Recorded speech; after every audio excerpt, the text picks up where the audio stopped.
नमस्कार दोस्तों, stock market studies में फिर से एक बार आपको बहुत-बहुत स्वागत है। तो आज मैं फिर से आपके सामने कुछ इम्पोर्टेंस कंपनी का अपडेट शेयर करने वाला हूँ। तो वीडियो को पूरा लास्ट तक देखिएगा और अभी तक अपने चैनल को सब्सक्राइब नहीं किया तो ज़रूर कर लीजिएगा।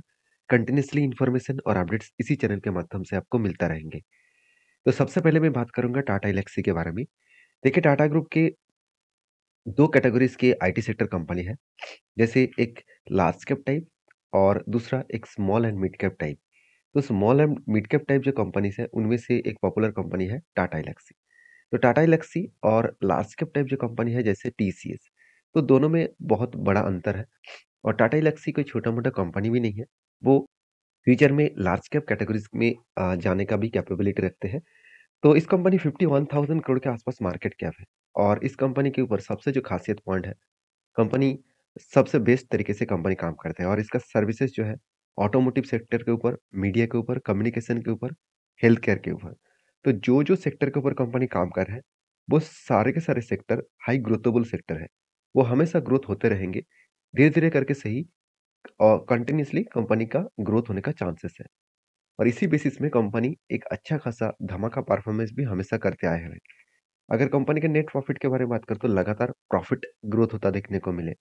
और वही मैं क्वार्टर के रिजल्ट के बारे में बात करूँ, तो क्वार्टर रिजल्ट में भी अच्छा खासा ग्रोथ देखने को मिले। और कंपनी के सेल्स ग्रोथ और प्रॉफिट ग्रोथ के बारे में चर्चा करूँ, तो सेल्स ग्रोथ एवरेजली 20% के ऊपर है और प्रॉफिट ग्रोथ भी सेम टू सेम 20% के ऊपर है। तो यही कंपनी के लिए खासियत पॉइंट है, जो कंपनी का हर साल 20% के ऊपर सेल्स और प्रॉफिट ग्रोथ देखने को मिला, तो उसमें हाई ग्रोथेबल सिचुएशन देखने को मिल जाते हैं। रिटर्न ऑफ इक्विटी भी शानदार है और परसेंटेज ऑफ रिटर्न्स भी अच्छा खासा देखने को मिला। 10 साल में कंपनी 46%, 5 साल में 54%, 3 साल में 48%, 1 साल में 30% के आसपास कंपनी के यहाँ पे परसेंटेज ऑफ रिटर्न देखने को मिले। तो एक अलग लेवल का परसेंटेज ऑफ रिटर्न ग्रोथ देखने को मिले हैं।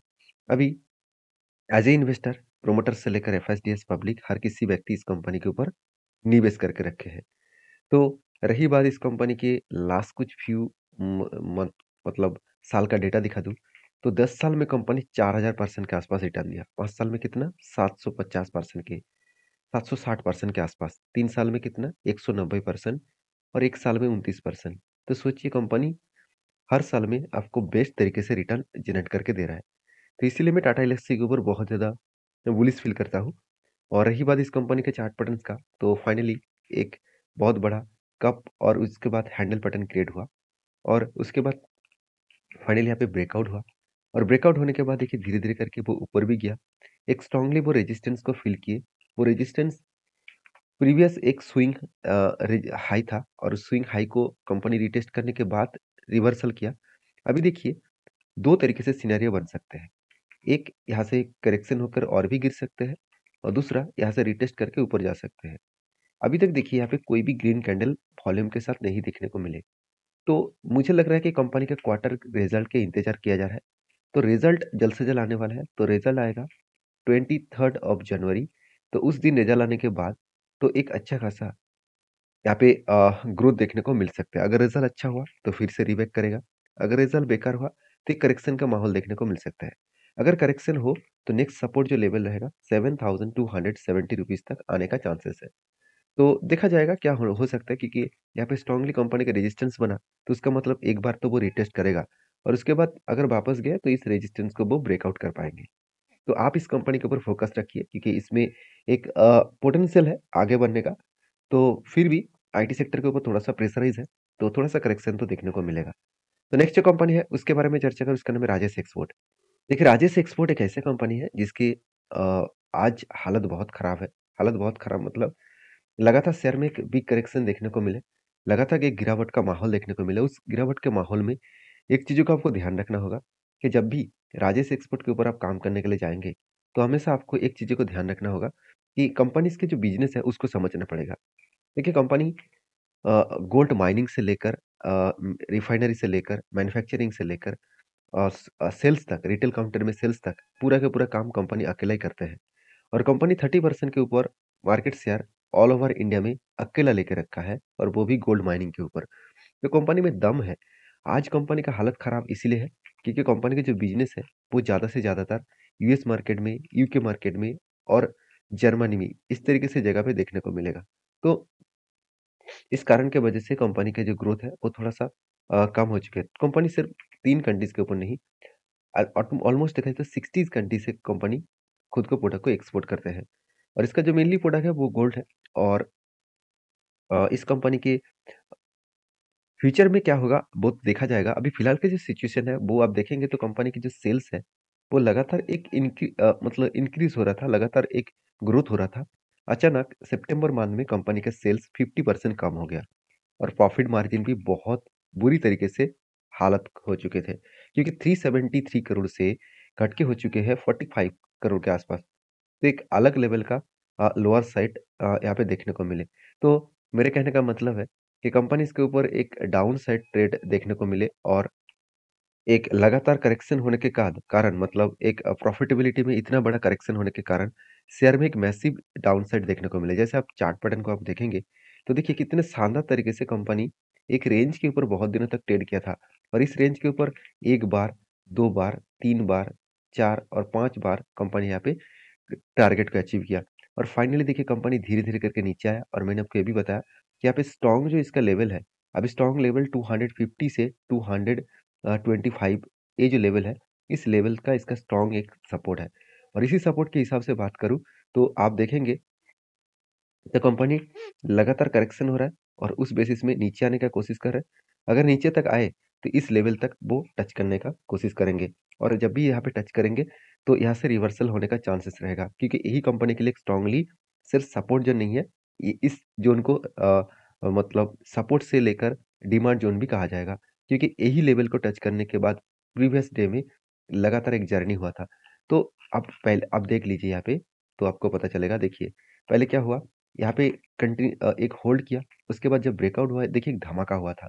तो मतलब इसी जगह को हम लोग रेजिस्टेंस कम डिमांड जोन कहेंगे, क्योंकि सॉरी सपोर्ट कम डिमांड जोन कहेंगे, क्योंकि सपोर्ट लिया, उसके बाद एक ब्रेकआउट किया। तो उसी तरीके से यहाँ पे भी क्या क्या क्या किया जाएगा, यहाँ पे ऊपर से नीचे जब आएँगे शेयर, तो यहाँ पे एक सपोर्ट बनने का चांस लेगा और उसके बाद रिवर्सल करने का चांसेस रहेगा। तो बाकी इस कंपनी के ऊपर आप किस तरीके से सोचते हैं, मुझे ज़रूर कमेंट्स करना, क्योंकि अभी फ़िलहाल के लिए मैं इस कंपनी के ऊपर अ, कोई नया ट्रेड नहीं नहीं लेने वाला हूँ, क्योंकि पहले एक ट्रेड मेरा है, छोटा-मोटा एक ट्रेड मेरा पहले से ही है। तो मैं पहले ही बोल चुका हूँ कि मैं उसके ऊपर ऑब्वियसली लॉसेस में हूँ। तो मैं कंटिन्यू ज़रूर करूँगा, क्योंकि कंपनी में दम है। अभी फ़िलहाल के लिए सिचुएशन थोड़ा-सा खराब हुआ, इसका मतलब कंपनी एकदम बेकार नहीं हो गया। तो बाकी देखा जाएगा फ्यूचर में क्या होने वाला है। तो नेक्स्ट जो कंपनी है उसका नाम है Easy Trip Planner dot com. तो Easy Trip Planner dot com, तो इस कंपनी के ऊपर एक मालदीव्स बॉयकॉट के कारण इस कंपनी ने भी मालदीव्स के जितने सारे फ्लाइट्स का टिकट है, वो बुकिंग कैंसल कर दिया था। तो इस एक मसीव जाम देखने को मिला। और आप सभी जानते हैं अयोध्या में राम मंदिर उद्घाटन आज के दिन हो रहा है। तो उस बेसिस में ईज़ी ट्रिप प्लानर को एक बहुत बड़ा फ़ायदा होने वाला है, क्योंकि जितने सारे फ्लाइट का टिकट, होटल्स का, बसेस का टिकट का बुकिंग ज़्यादा से ज़्यादा इस कंपनी के माध्यम से देखने को मिल जाता है। तो एक एक्स्ट्रा बेनिफिट कंपनी को मिलेगा। एक अंदाज़ा लगाया जा रहा है कि अभी हर दिन 1 लाख से भी ज़्यादा मतलब लोग अयोध्या जा रहे हैं राम मंदिर देखने के लिए। तो उस बेसिस में मैं ज़रूर कहूँगा कि इस टाइम में कंपनीज़ के ऊपर एक अच्छा खासा ग्रोथ होने का चांसेस रहेगा। देखिए, मैं कंपनी के क्वार्टरली रिज़ल्ट के बारे में बात करूँ, तो कोई भी कमी आपको देखने को नहीं मिलेगा। प्रीवियस डेटा अगर देखें, तो आप देख सकते हैं 2020 में मतलब 3 साल पहले से 10 करोड़ का टोटल सेल्स था और वो बढ़ते-बढ़ते 50 करोड़ बना, 104 करोड़ बना, अभी 120 करोड़ बन चुके हैं। मतलब 1 भी सालों में आपको ऐसे नहीं दिखेगा कि कंपनी के सेल्स में कुछ करेक्शन है। एक्सपेंस को कंपनी मेंटेन किए, उसके बाद नेट प्रॉफिटेबिलिटी 6 करोड़, उसके बाद 27 करोड़, उसके बाद 30 करोड़, उसके बाद 50 करोड़। एक अलग लेवल का प्रॉफिटेबिलिटी ग्रोथ देखने को मिले हैं। तो एज़ अ इन्वेस्टर, प्रोमोटर से लेकर एफएसडीएस पब्लिक हर किसी के पास इन्वेस्टमेंट इसीलिए है, क्योंकि हर कोई व्यक्ति चाहता है इस कंपनी के ऊपर कंटिन्यू करने के लिए। तो रही बात इस कंपनी के टेक्निकली चार्ट पैटर्न्स का, तो उसके बारे में चर्चा करूँ तो अब आप देखेंगे यहाँ पे कंपनी किस तरीके से यहाँ पे परफॉर्मेंस किया। देखिए, यहाँ पे जो जर्नी हुआ ना, ये जो जर्नी है वो मालदीव्स के बॉयकॉट्स करने के कारण हुआ और उसके बाद देखिए धीरे-धीरे करके फिर से करेक्शन हुआ। मैं आपको पहले भी बोल चुका हूँ कि मैं यहाँ पे जो ब्रेकआउट हुआ था, ये जो लेवल को ब्रेकआउट किया था, उसके बाद ऊपर गया, मैंने कोई एंट्री नहीं लिया। मैं एंट्री तब लूँगा, मैं एंट्री यहाँ पे इस बेसिस में लूँगा कि यहाँ पे एक कप बने और उसके बाद एक हैंडल पैटर्न क्रिएट करे, तब मैं एंट्री लेने के लिए तैयार रहूँगा।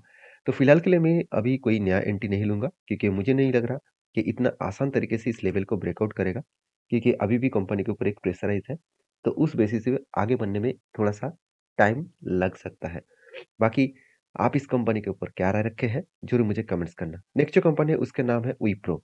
आप देखेंगे विप्रो का जो चार्ट है इसके ऊपर मैंने एक ट्रेड लिया था और फाइनली रिज़ल्ट जब जिस दिन पब्लिश हुआ उस दिन गैप अप में ओपन हुआ और टारगेट को अचीव किया। क्योंकि एंट्री लेवल यहाँ पे था और नीचे आए और इस सपोर्ट को रिटेस्ट किया, उसके बाद धीरे-धीरे करके टारगेट को वो अचीव किए। तो मेरे हिसाब से एक अच्छा खासा जर्नी लेवल्स देखने को मिला और अलग लेवल का एक प्रॉफिटेबिलिटी ग्रोथ देखने को मिले। क्योंकि कब विथ 100% बना था और उसको ब्रेकआउट करने के बाद टारगेट को अचीव किया। और विप्रो के बारे में मैं इसीलिए बात कर रहा हूँ क्योंकि कंपनी फिर से एक बार आपको डिविडेंड देने का अनाउंसमेंट कर चुके हैं। तो फाइनली इस बार जो डिविडेंड है वो कि कब 24th ऑफ जनवरी आपको डिविडेंड देने वाला है। हर अ, शेयर में 1 शेयर में ₹1 करके डिविडेंड कंपनी देने वाले हैं। तो ये था कुछ कंपनीज़ का अपडेट। वीडियो में अगर जानकारी अच्छा मिले तो प्लीज़ लाइक करना। आप कौन-सा कंपनीज़ के ऊपर अपडेट देखना चाहते हैं, मुझे ज़रूर कमेंट्स करना। कुछ दोस्तों ने मुझे कुछ कमेंट्स भी किए हैं, कुछ शेयर के बारे में अपडेट पान देने के लिए, तो मैं ज़रूर उसके ऊपर वीडियो जल्द से जल्द लेके आऊँगा। तो प्लीज़ इंतज़ार करना और मेरे साथ जुड़े रहना। और हाँ, मेरे वीडियो हमेशा एजुकेशन पर्पज़ में होते हैं, क्योंकि मैं कोई सेबी रजिस्टर्ड पर्सन नहीं हूँ। मैं आपको कोई भी टिप्स ट्रिक्स नहीं दे रहा हूँ। आपको अगर काम करना है, तो आपके एडवाइज़र के साथ बातचीत करके ही काम करना। मिलते हैं नेक्स्ट वीडियो में, तब तक के लिए धन्यवाद।